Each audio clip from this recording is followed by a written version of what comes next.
That worked. Yep.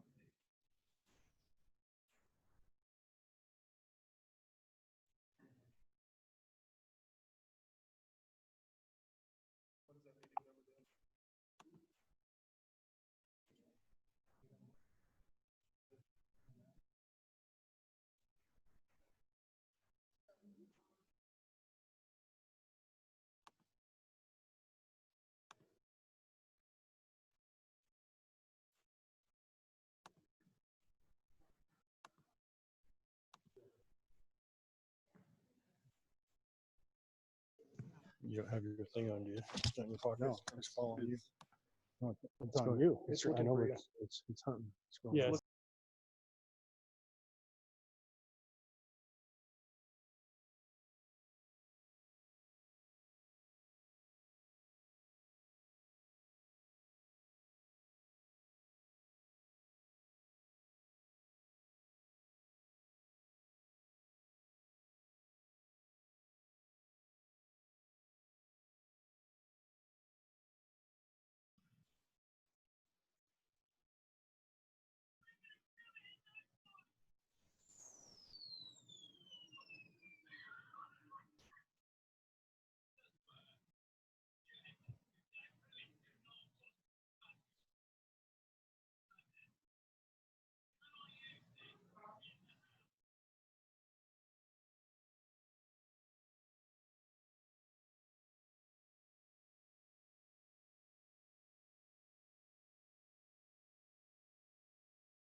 So it's still got Riverside Middle High School reopening on this big screen. Yeah, that's my presentation. It's just hooked up Right. just to my presentation.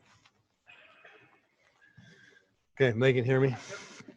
Okay, all right, ladies and gentlemen, thanks for coming tonight. We're gonna get going here. If anybody doesn't know me, my name is Dave Kirby, school superintendent here, and appreciate you coming. I know we scheduled a conflict against pig wrestling. It was an oversight on our part. We scheduled about a month ago, and first time I heard about it was Tuesday. Somebody called and said that, and I felt bad, but we just figured we better continue and go ahead, go forward with this. So, but we'll try to get information out. We're going to record this, so anybody that wanted to see it and wants to look at it later can do so. So tonight we just want to take a little bit of time to talk about trying to get kids back in school, get them going, hopefully physically here in our buildings. You guys know we shut down last March 17th. We were given orders from our county health department, who are kind of answering with the State Department. Within about a week or so, all the schools in the state were closed down. Ours first day out was March 17th, so we're scheduled to come back August 25th. If we're able to start on that date, we will have been out 177 days. Kids have not been in school, and we need to get them in here and get them through the doors and get some quality teaching going. We also want to do it in a safe manner that everybody feels comfortable with. We're a public entity, and we're going to take it very seriously and be as safe as we possibly can in the process. Just a couple little details. Our board, has cooperated with the county health. When we first started, we were told that we were asked to make a gym ready, if possible, for overflow from the hospitals, because everybody's expecting just this big blow up. The board adopted and said, okay, we're going to let you use a gym if needed for hospital overflow. Hasn't hit us yet. It's hit some other areas of the country pretty good. I did get some information from our local health department today. I asked them some questions and they responded. Asked how many COVID-19 cases have we had in Bighorn County so far in the last 4 months. We've had 31 confirmed. How many active cases do we have right now in this county? We have 3. Has anyone died of COVID-19 in Bighorn County? No. How many hospital beds are available in our county for COVID-19 patients? We have 13 hospital beds are available. How many are currently being used for COVID-19 patients? None. how many hospitalizations have we had in Bighorn County in the last 4 months due to COVID-19? Been in our hospital, we've had 3. So it's out there, but it hasn't hit us very hard, and we're thankful for our county people and the fact that we can do some social distancing here. We would like to just go on as normal as possible, have school with some precautions, and hopefully get back going. We have to work with our county. Our county has the power invested in them to shut us down if we get a lot of cases, if they think we're not being activated in a safe manner. So we were given some guidance from the state that said what we need to do. All the superintendents in the state were given the Smart Start guidance, and so we're trying to follow that in making our reopening plan. We have a reopening plan that was adopted by our school board on July 14th in our last school board meeting. It's on our website. I'm going to go through some parts of it, not the whole thing. It's there and it's entirety. If you just click on our Bighorn County 4 website, click on it, you can read this entire document. The board adopted it conceptually, not that just word for word everything, because we know it's going to change. We get new guidelines, we get new conditions on a daily almost basis, regularly, weekly, monthly. Things change, and as they change, as soon as we can, we will make those changes to this document. It'll be all in black right now, and I'll just make the changes in red as we change, so you can see what changes there were. There'll be some changes between now and August 3rd in this document because it's due to the state on August 3rd. Then they have to approve it, and then it comes back to our county for their approval before it's for sure final. But we believe that we're pretty close. We had our school board approval of this document on the 14th. So in this document, I guess we had basically we're hoping to start off. We have tier 1, tier 2, tier 3. Tier 1 is right now with not a lot of cases in the county. Plan is to come back and do school physically in here, and hopefully we have everybody or as close to as everybody as we can, and they will physically be in the school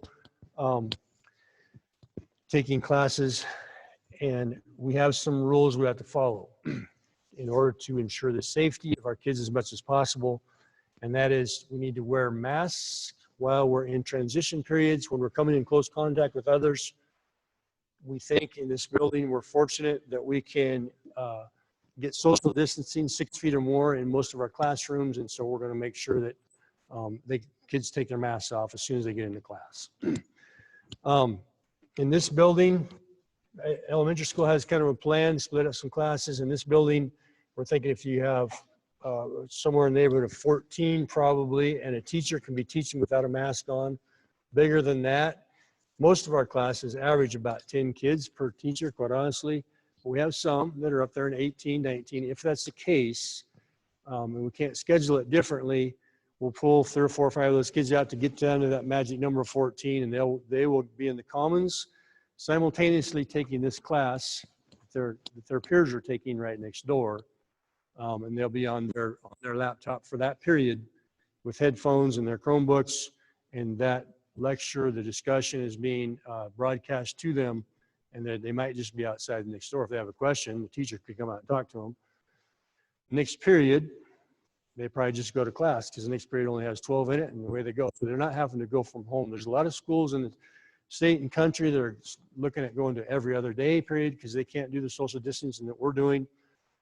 Every other day, kids are home or at school. We should be able to allow our kids to be here every day, going to school. And by doing that, some periods, some kids will be out in the commons or in a breakout room taking that class. There is a possibility that some kids may be, for whatever reason, in a home where their parents are just simply not comfortable with them coming to school. And we are going to utilize this technology, and it's not we just got to hook up. It worked fine over at LIE, but you're not seeing it here. But it actually follows it. You can see if I'm walking, it's moving, and it would be coming up here, but we're just kind of figuring this out. It worked over at LIE, and it's not quite right now. But it will follow the teacher as long as they're wearing this little deal. As they're talking, they're lecturing, as they're going and working on the board. That is going out right now to how many? We have some people on Zoom today, right now. 23 people are watching this wherever they are right now. So they'll be able to see it and hear it and ask questions periodically. So if kids are home, so a few reasons they might be home. Maybe somebody in their family gets COVID-19 and they have to quarantine for 14 days. If that's the case, they can't be at school because they got a letter from the state or the county that says you can't be in school for these 14 days. They have to stay home. Well, instead of just, missing out on their education for 14 days, we won't even count them absent if they continue working on this and they just follow along and do their lessons while they're at home. And so that'll be a tremendous benefit of having this technology. We would prefer they're there. I think they're going to get bored out of their skull sitting for 7 hours in front of their computer screen watching, their class. But if they're here and interacting, it's kind of a different situation. So we hope they want to be here and we hope they are here. But if they have to, they can be out. Last spring when we had to go out because all schools were shut down completely and totally, we had a little bit different model. It was the first time it happened to us. Our teachers taught some lessons by Zoom. We had to adjust the amount of material that we taught. It was probably maybe half of what we generally would cover in 9 weeks. I think we all recognize we did not cover as much material or as effectively in the method that we used. And then those of you who are parents, grandparents who had a child at home, I'm sure I've heard some frustrations and it's true. I mean, my gosh, that was tough. There were some states, you read about, I'm sure, that just flat threw their hands up and said, forget it, we're done. You all move to the next grade. And we didn't do that. We hung in there and did the best we could because it's essential that kids learn the standards at their grade level because otherwise they're behind when they get to the next one. And now we're playing catch up for a long period of time. We can't afford our kids to lose out on that much education. And we're going to make every effort to get them back in class and get them going. In order to do so, we have to follow these guidelines. When they show up, they're wearing a mask. They go to class, they can take their mask off. Now, big question is, what is it going to take to shut our school down? What are the conditions that shut us down? And I've asked Dr. Fairbanks that. He's our county health officer, doctor. And he won't give an exact answer. So it's depending on the situation. They will come in and check it out. But what I do understand, and what I've been told by the county health people, is that an exposure, it's not considered an exposure unless you've been close to someone closer than 6 feet or closer for 10 minutes or more. That's the definition of their exposure. So we believe that if they come in and they do some kind of investigation, let's say we have a student that goes out, he's got a cough, fever, goes out and gets tested and he had the COVID-19 and he's in our class. Oh, what are we doing? Okay, if they come in, they're going to come in and investigate us. We think, from what we've been told, that if we are following these rules and we don't have kids closer than 6 feet without their masks on, they're not going to shut us down. Just that kid is going to go home and he's going to get well and he's going to come back to school and we're going to continue having school without shutting things down. That's our goal and our hope, and that's what we think. Now, if we got 10 kids in here and a couple of teachers, obviously that's going to shut us down. In which case, we're going to immediately go to tier 3, which is similar to what we were last year with providing education last spring. And that'll happen to us. But we think if we follow these rules as best we can, masks in transitions, stay social distancing, 6 feet apart, we'll get it. We know we're going to get cases. It's going to happen. I don't think there's any way we can not have a case or somebody's parent or grandparent or they're exposed, and it's going to happen. But we just don't want to have to be shutting down every time that somebody and we're going to panic. So all I'm going to tell you is that we will be transparent. If we have a student that we know has it and they have to go out for a period of time, we will tell you, I'll send out an email, we had a student that tested positive. They are out for 10 days or until they get better. We'll let you know. Parents can make a choice, I guess, if they wanted to, because that just makes them nervous and they want to take their kid in quarantine right then. That you could, but good chance we're not shutting the school down. We're going to continue having school. If the county health comes in and shuts us down, obviously, then that's within their power to do that. So that's kind of where we're at. We have 85% of our kids are involved in sports and extracurricular activities, FBLA, all kinds of things, which really helps kids be involved, which is a tremendous benefit of a small school like we are. If we shut down tier 3, we're not doing any of that stuff. We're not even at school. We can't go to competitions. We can't go here. We can't go there. We're done. And we're just online learning for however long that is. So we're going to appeal to kids, appeal to parents. Please, let's just follow these rules so we don't get shut down when the time, if and when the time comes, and so we can continue having class for the majority of our kids. Same time, we want to be safe as we possibly can so that we don't get somebody sick, and we're doing the best we can to keep them safe. Tier 2 is just like if the county changes the rules and they say that for some reason you can only have 100 people in your building, which could potentially happen, and you might have some kids come in and some kids be out. I'm not going to go through all of that. It's in this plan if you want to read it. It's online. Just look at Bighorn County 4 and you'll see it. We're going to ask everybody to, when kids come in, they'll have their temperature. Right now, the plan is, unless it changes tomorrow or next week, they're going to have their temperature taken. If they're 100.4 or above, they can't be at school. They're going to go home. That's the CDC guidelines for what a fever is 100.4. That's kind of statewide. That's what our athletic association came out with recently. So that, because right now some people are at 99.5 and we're at 100.3. And so that's where everybody's going. So we're going to ask parents to do a checklist at home. Please don't send your child. If they are sick, we'll give you some symptoms to look for. Please agree, help us. Don't send them if they're sick. If they come in the building and we see symptoms or they have a temperature, we're going to call and send them home, because we're going to be as careful as we can in not having them get sick and spread it. And it might be, and it's very likely, I mean, everybody's going to still have the same things they had before. You're still going to have colds and flu and strep throat and everything else. And a lot of the symptoms are the same as COVID-19 symptoms. So you're not going to know what it is. CDC guidelines right now are,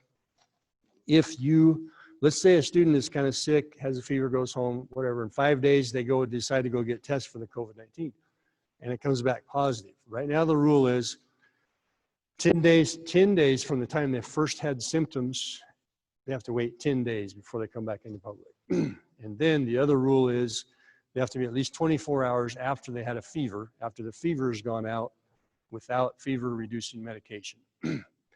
And so that'll be the guideline. We'll ask parents to cooperate and work with us, and we'll hope they'll keep them out in that parade, and they'll have to, because we'll be notified. They'll be notified that they have to be out for that period of time. But we'll check temperatures when they come back, and that'll be kind of where we're at. They have to have, like, if they're going to the doctor, like, does the doctor and then have to send a note to the school saying? We will be, if they have it. When they think that the symptoms started versus when? That's a question I'm not sure about. I know that they will notify us if a child has COVID-19, and then they will come in and investigate. And so I don't know, I suspect in the part of that, they'll also have an idea when it started. It has to be 10 days. And we know 24 hours after the fever is gone that they can come back. So what's that? Right.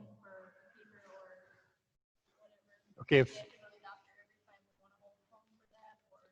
Okay, so if they're truly sick, you as a parent is going to help make that determination. They can't do any work. If say you get sick and you get a letter that says you have to quarantine and all your whole family has to quarantine and your child's not even sick, but they have to be out for 14 days or 10 days, whatever it is, they can continue working with us online and we're not even going to count them absent. Right. Yeah, for whatever reason, they go home and they're sick. Yes.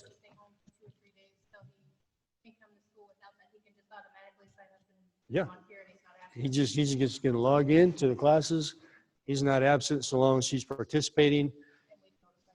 And you've notified us, and because he's going to have to take attendance every class period he goes to. So the question was, if a student is sick, so you can can see him on they Zoom continue in the living to room. So a lot of kids just won't even be sick receive 'cause maybe their somebody else has to be education quarantined online? for whatever reason. If they're truly sick, don't log them in. They're just sick, and take your time that you need to take. So, okay. I think, technology, like I said, we're getting some new technology getting going. Tier 1, Tier 3, Tier 2, explained pretty much. So I think, I guess I want to take a quick survey because I didn't send out a survey. So help me out here. How many of you feel that your child learns best sitting at home in front of a computer? Show of hands. Okay. How many of you want your child to be physically in school this year as much as possible? Okay, good. Thank you.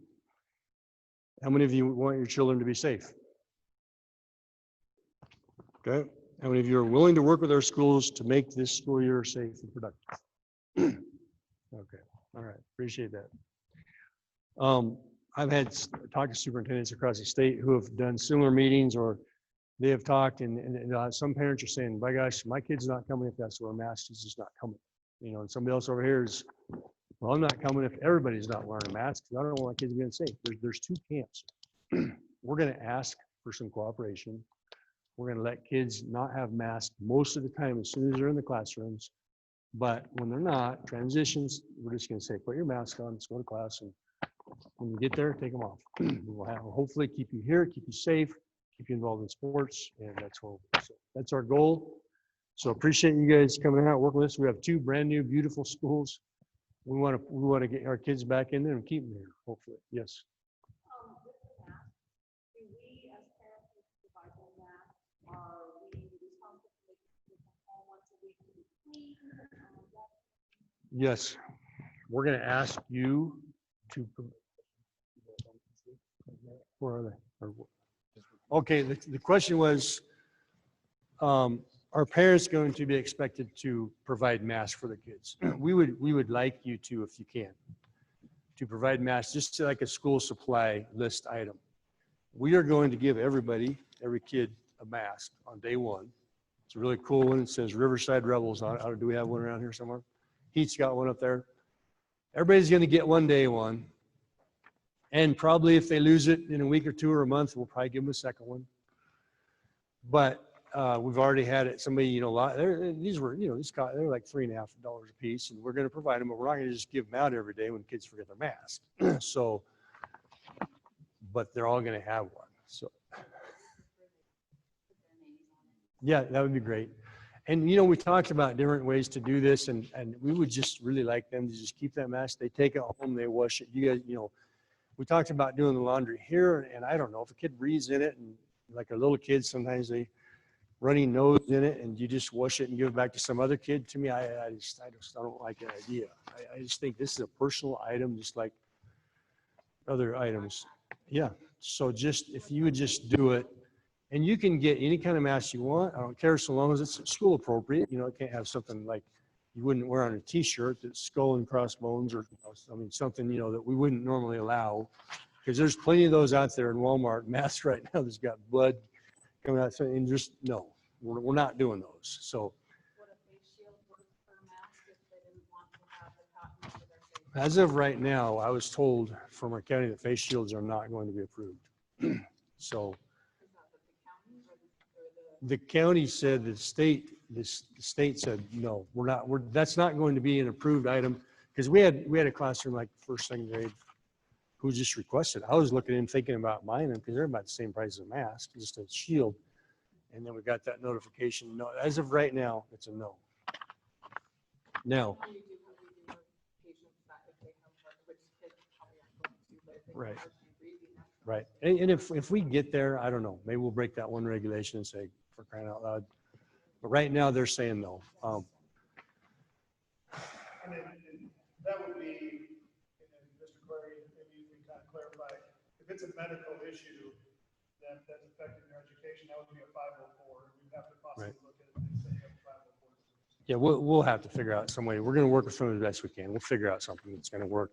We need them to wear some kind of covering. And if not, just maintain the 6-foot distancing everywhere they go. So and somebody asked this in the last one, and I didn't have this, but we have a couple of kids, really high needs special ed kids, and they're just flat not going to wear a mask. It's not going to happen. So That's different from somebody just refusing and being mad that's perfectly capable of wearing a mask. So those kind of kids are what we're doing right now. We have that in a couple of kids in our ESY summer school. So in that case, the staff that's working with them has a mask full time, and then they're keeping 6 feet of distance from the other kids.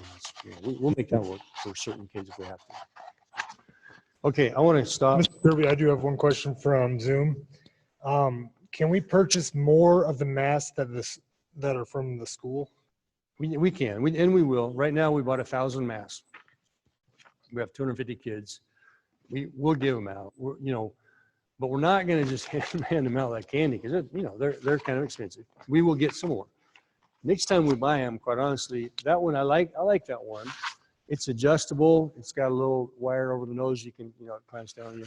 Pretty nice. These are quality masks. The kind I really like, after we bought these, I didn't even know about it, were those gaiters that kind of, they just fit over you in your hair and you just wear it like a scarf. And then you just pull it up and then it's there. And so that way, I know we're talking about some of those with athletics, might be a better way to go because you're playing basketball and you go set your mask down and you're going to get whatever you got off the floor from it. And then you might not even be able to find it when you come back because somebody kicks it out of the way. And if you just have it on here, it's there and you just pull it up and it's just like a scarf, or a handkerchief that you would wear. So I'm thinking if we do go buy some more, we'll probably do that. Right now, we had from, go ahead, Matt, tell your story. Well, we had some that were donated, and they were donated early, Yeah. late last year, and they were just masks that people had made out of extra material that they had around. And of course, some of them, if you're a young kid, it's not really cool material. So even in summer school this week, we've had kids show up, I don't have a mask. And, okay, here you go, you get this big flowered print face mask, and it ties in the back, and it's bulky, and that's what you get if you forget your mask. So, and surprisingly, we haven't had that problem. Everyone's been bringing their masks. Right. And I'm not, as long as it's school appropriate. Obviously, kids are going to say, all right, well, this is kind of now a style garment, and they're going to want to try to, wear it. That's fine, as long as it's school appropriate. We're kind of looking at it almost like teachers. We're not going to allow you to come in with, a Budweiser face sheet. It's not school appropriate.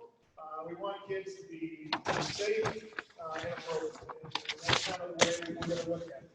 And I know teachers and administration or SRO, we're not going to go walking around and if you don't have your mask on, you got detention. This week has been even an eye opener for me with summer school. I'll be walking down the hallway and then all of a sudden some kids are walking out of ESY and I'm like, I forgot my face mask. So it's been hard for even me to get into the habit of, hey, just make sure you have your face mask available at all times. So we'll remind kids, hey, get your face mask on. As teachers, when you're in the hallway with those kids, we're going to have our face masks on. Custodians are going to have their face masks on because in between bells, we have 150 plus people running around the hallways, and we need to make sure that we have that mask on. I think I'm done anyway. Or because that's falling on me still. So Okay, yeah, yours is the main go one. ahead and hang on. So anyway, I appreciate it. Now we got Matt and Cindy are going to talk about sports. So, yep. You thought kind of like incentive plan that you would put in place for encouraging them to creative their mask and think about it more? Probably. I know I've had Like an some. award at the end of the week for most creativity, because then I'll always remember that if they're thinking about that. That's a good idea. And I know I've heard some teachers who are going to say, we're going to have our kids decorate their masks. I know I've heard that. Now, it depends. The question was, This kind of mask, maybe not so much because it's already got a Riverside rebel on it. But if they bring one that's a cloth mask or something they can decorate, probably. That's a good idea. Like, we don't want to get the one flower. Exactly. Yeah. the question was, is there an incentive program to wear your mask? All right. Well, thank you, everybody. I put together a presentation because as a social studies teacher in the past, I would probably start telling a story about some life lesson, and then it would end at a fishing or a hunting story. So presentations help keep me on track. So I'm just going to kind of walk us through a little bit of what the day is going to be at the middle high school, and then also just some of the changes. And as Mr. Kirby kind of alluded to, because we do have this new building, bigger building, we're probably not going to have as much change as the elementary. You know, we've had a lot of people giving us ideas. It's been really nice. We've, you know, with transportation and food service and staff members that have been coming in and helping us with the plan. It's been really kind of nice to get a lot of people's opinions about how to do this and kind of brainstorming what's the best for our kids. So when we check in at the beginning of the day, in the past, everybody had to come through the main office by Sky's desk. That's going to change. So we're going to check high school kids in there, and that's where we'll check their temperatures. And then the middle school, we will actually check in here in the gym entrance. I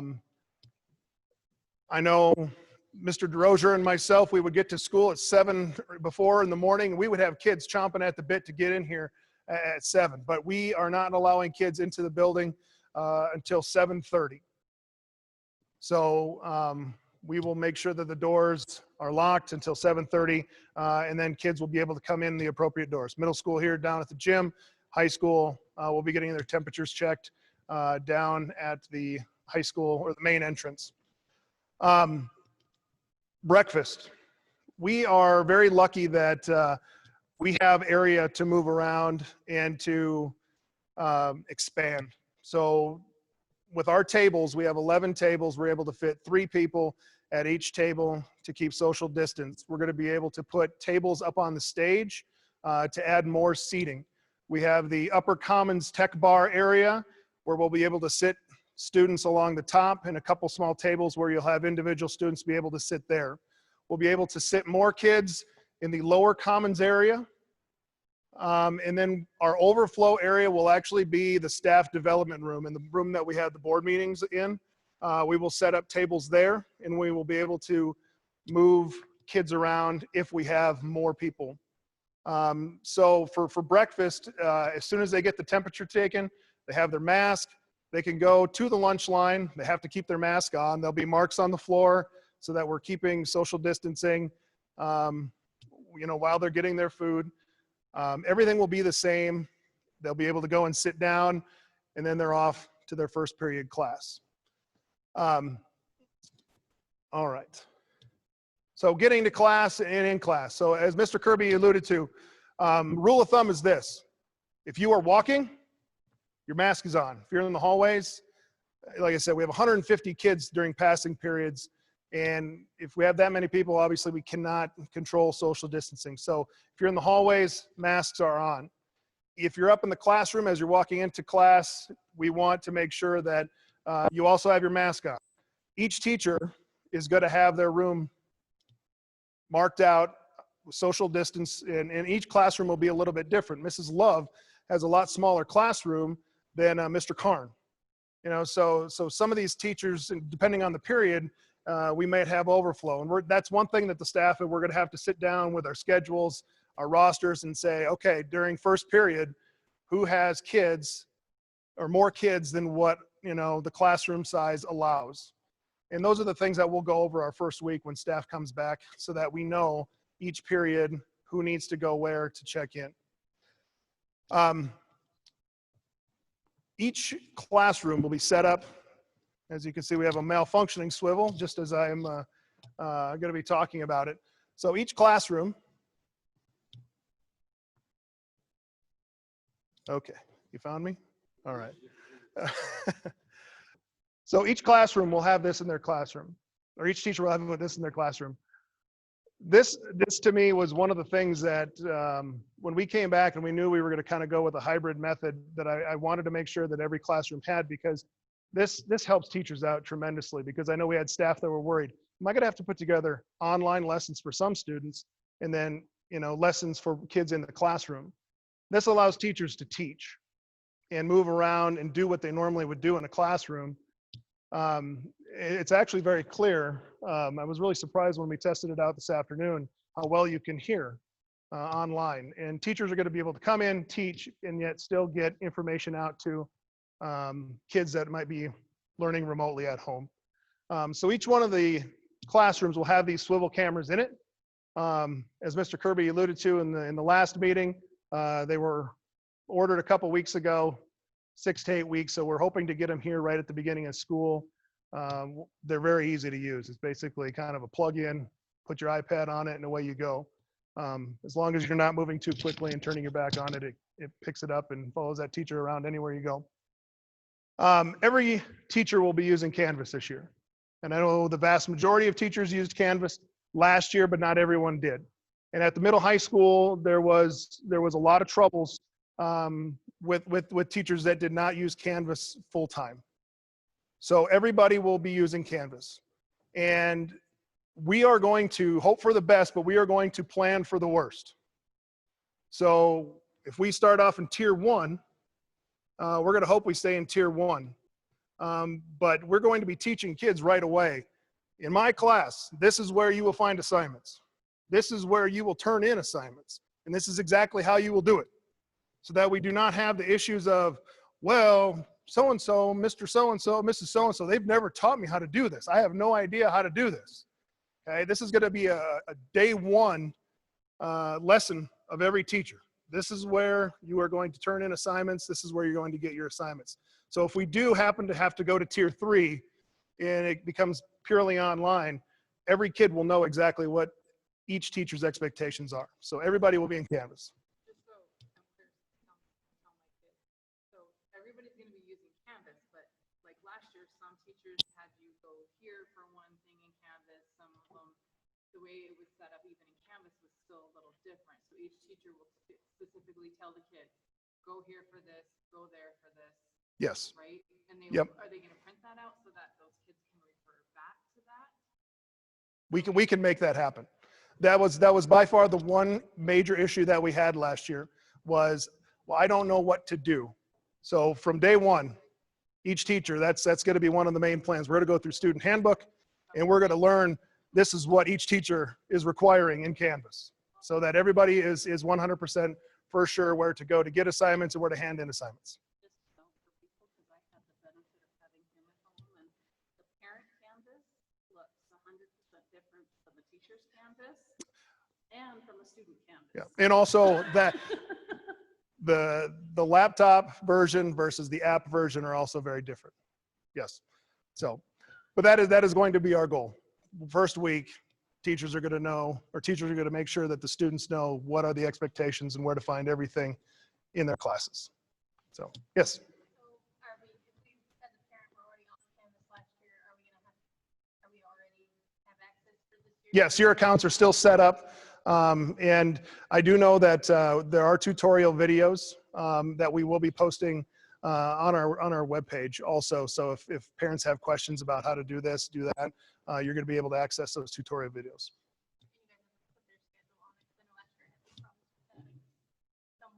Yep.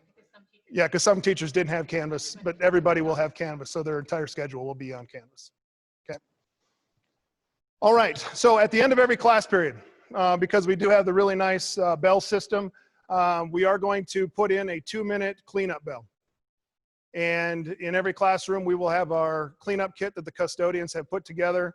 The teacher will go around and they will spray the areas that students are sitting in, and then the students will be responsible for just cleaning up the area with paper towels before the bell for dismissal goes off. Just kind of a way to do individual cleaning in between each class period. And we will only have the teacher using the spray bottle with disinfectant. Not saying that we would have any one of our kids misuse a spray bottle, but that's kind of how we're going to have it set up. So, all right, lunches. Kind of like Mr. Fuller had talked about with the elementary, and we're also going to be working with our kids about proper hygiene. And granted, yes, we have hand sanitizers in classrooms and we want to use hand sanitizers, but we also want to make sure that we are promoting washing our hands and washing our hands properly. And this is also one thing that I want to get feedback from staff about how we want to do it with our schedule. But you know what, before we go to lunch, let's just not rely on hand sanitizer. Let's actually rotate classes through. Let's go wash our hands thoroughly so that we can go to lunch and feel safe. Social distance. We're practicing good hygiene. I know one question that I've got from a lot of high school students when I go around town is, are we still having open campus? I heard we're not having open campus. Yes, high school, you still will have open campus. Okay, we are not going to keep you here. You're still allowed to go and get lunch at home or somewhere else. So you will have open campus. The one thing that we will not have access to are some of those things in the commons area, like the microwave. So students who do bring their own lunch, they will not be able to use a commons microwave just because there's no way to clean it in between each use. We would have to wipe that down. I knew though the kitchen staff said there will be no microwave usage in the common area. Extracurricular activities and after school activities. Tutoring, we'll still continue. We're still going to have our tutoring after school, just like we normally would. Same rules apply. When you're in the hallway, masks are still on. You go to tutoring. If you can stay within the outside of the 6 feet, you can have your mask off. But normally with tutoring, we don't have to worry about that. But we will have tutoring. Activities will continue after school, and I know that Mrs. Smith is going to be talking about some of the guidelines by the Activities Association here. But activities will continue for both middle school and high school. So we hope that all kids will be participating in activities. And here is a date, and you will be getting something in the mail on this. It'll be on Facebook. Here within the next 2 weeks, you're going to get bombarded with this. August 13th is a huge day. You will need to make sure that your child, if they participate in any activity, any sport, is available that day. Because we have a group that is coming in, Proactive Coaching. And it's an organization that works with student athletes. They also work with coaches. And there also will be a parent presentation. And basically what it does is it talks about the role of each person to create a good culture for sports and activities. Also on August 13th, when we haven't quite figured out the rotation of this yet, but we also are working with the hospital here, and we will be taking part, the high school students will be taking part in what is called IMPACT, which is baseline concussion testing. So not only are we working really hard to keep kids safe from, COVID-19, we still want to make sure that we're keeping kids safe in activities. So, football, volleyball, it doesn't matter. Any type of kid, any type of brain injury, we want to make sure that we have a good baseline test. So we're going to take part in this program, and we will be working on that also during that day. So they'll be taking their baseline tests on their laptop computers. Proactive coaching. The concussion testing, sorry. The concussion testing is actually through the hospital. Yep. Yes. Yes, so the student is the first one, and it starts at 3:30. The coaches start at 4:30. There'll be, and we got to figure out exactly the type of dinner that we're going to try to provide, and we got to work through that to make sure that we're providing a dinner, safely to everybody. That will be right after the coaching presentation, and then approximately 6:45 is when we'll have the parent presentation, and we will have that right here. It's gone rogue.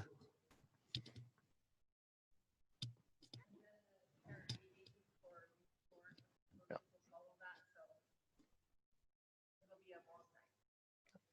But we'll get parent meetings and presentations and everything done in one day. So again, August 13th. And when I was putting this together yesterday, I was looking, okay, I want to find maybe a flyer for proactive coaching. And I thought this was probably one of the best quotes considering the situation that we're in right now. About, making sure that right now we're in the storm and the strength to overcome it. And we're all going to be better off after we get through this. It's a great program. I've done it before in other schools. And I guarantee that students, coaches, and parents all walk away from this with a great attitude, and kind of it's eye-opening. It's eye-opening for everybody. So make sure that you take part in this on August 13th. So do you have any questions for me? Yes. So the impact, so you need one at 3:30 with students. Prior to that, if I have that's the open that might be a few. Okay. We haven't set that yet for sure, but we're still looking at the same day. Yeah, so for those of you guys who might be online, the question was when we're doing the impact testing, so the concussion baseline testing, and we have to work that out with the hospital, but more than likely we will be doing that ahead of the student, correct? I know they haven't gotten back to us on an exact time, but so early that afternoon. For the concussion testing? No. The parents do not need to be there for concussion testing. It's actually on a computer, and it's in gist, it's there's dots on a screen, and you got to use your arrows and right, left, up, and you just follow it, and it's just how quickly are your skills. It's actually very easy to do, and so. Any other questions regarding school? I know there's still a lot of things that we got to work through, and we want to make sure that we get input from staff on how to do it in the best way. So things are fluid, things will possibly change, but we're just, like I said, we're going to plan for the worst and hope for the best and move forward. So, all right, I will hand this off to Coach Smith.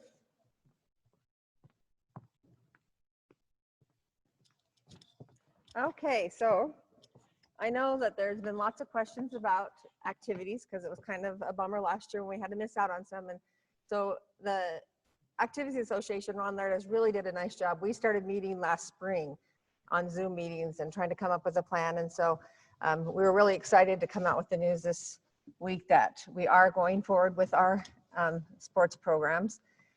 We will be following the same guidelines, the SMART goals and everything that are, set in our school. So we still have to have distancing. We have to have masks if we're coming close. We have to wear them on the bus. This summer we've been doing some activities with our kids, and so they've been checking in temperatures, if there's any symptoms. So all that's going to continue, although the list of symptoms is, I don't know, like 5 or 6 now, but it's going to extend. So there's more things that have been put in place that we have to check off on that. So anyhow, that's exciting news, and we're going to start at that, the tier 1, but if something happens, then obviously we're going to have to move to a different spot.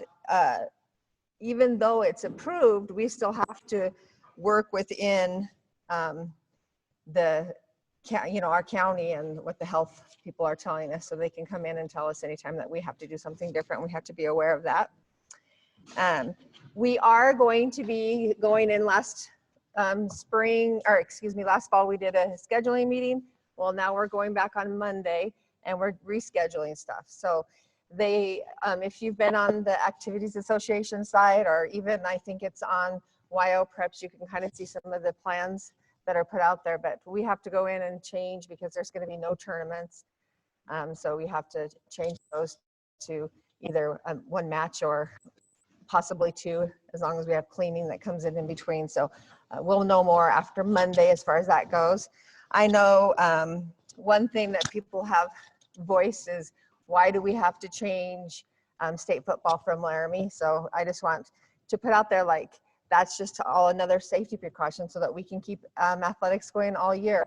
And the University of Wyoming have a responsibility to keep their school and their campus safe. And we wouldn't even know for sure that it would be available then, because as you guys hear in the news, college athletics, a lot of them are doing different things. I have a daughter that plays, and we're still waiting to see exactly what's going to happen there. So we can't rely on that. And also we don't want to bring a bunch of different communities into Laramie in order to host it there. So it's already been set where the state championship would be played. Ours is in the West, so the top seed in the West. So that's kind of how that's going to be. And some of those same changes are happening in volleyball. Like, we're not having a regional tournament because we're trying to take that, not have another tournament where we're all together and have a chance that there's going to be an outbreak and we don't get to go to state the next week. So they're looking at quads. Actually, we talked today, and that's really still in the process of being developed, exactly how that will look. And then state is going to be 1 day. So each classification has 1 day using the 4 courts, and you go in, you play your first round, and then you go in and, you know, the winners are playing and the losers and your second round, and it will all be completed. They are trying to limit where you have to go and stay overnight, those kind of trips, but they're not saying that you can't do that. But again, we could be told that just by our health people here as well. So they also, just so you know, it won't count. Like, there will be some schools that might not even start out right away with athletics, kind of depending on what, you know, their area decides. If they're, you know, and hopefully we'll know some of that before we reschedule everything. But if something happens in a certain place that they cannot come and play, we won't be like, there's not going to be anything like that. We lose that. It's just like a wash, or if you can like reschedule with someone else, there's going to be some flexibility with that too. So that was kind of good to know. Another big question that was talked about a lot was the spectator thing. So spectators, the current thing is 250 people. So that's kind of where it's at. You can put in for more. I don't think in our community that's something that we're going to probably have to worry about. But we also have to go through health screening with our spectators as well. So if you're coming, you know, just know that that's going to be part of the process. And then just all those other little things are still being discussed, or, you know, it's going to be kind of in progress. We'll probably know more, and hopefully we should have a schedule on the 13th. That is what we're hoping is going to stick, but we have to stay healthy. Yes.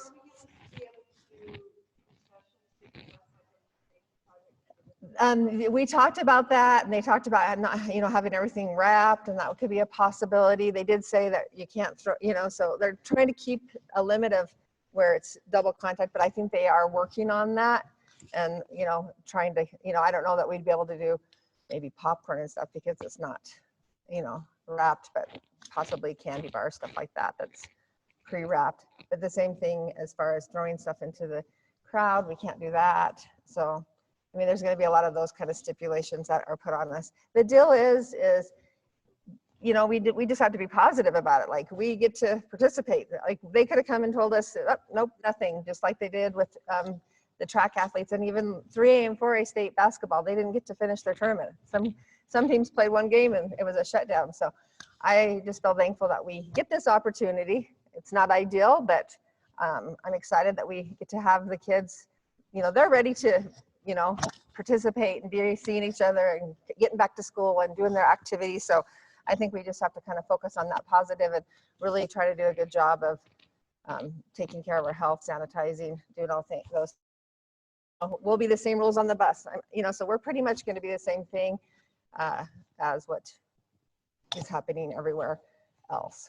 So we'll be sanitizing our volleyballs. Like, we can use balls as equipment like that, but like our weight room all summer, we have to sanitize after each kid, and all that's going to stay in. So they could lift some if things are going good, like everybody else has said, or if things don't go well, then we can go to the next tier, and we might have to, you know, we might be told, okay, for these 2 weeks, you can't go. One thing that you will like to hear that I know the Activities Association is really promoted and try to work like, so if you think that this is something, could you like maybe say we might have the 2 weeks so that we could get through the culminating events and kids didn't have to miss out on that. So that's something that's been discussed too. So, but you can go to WHSAA.org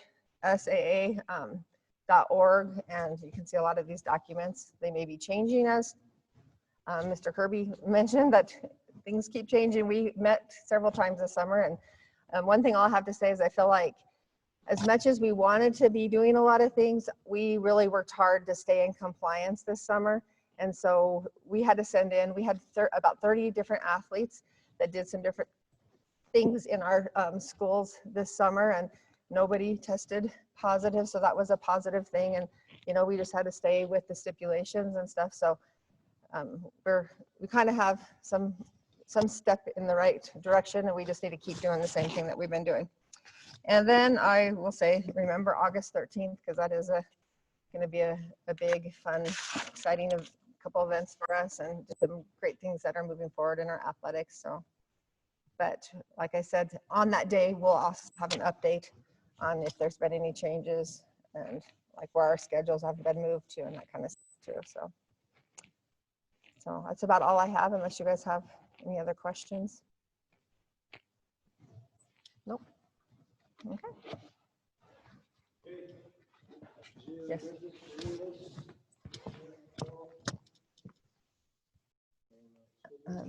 Yeah, they just will be the same. They'll just have to be the same in compliance with social distancing.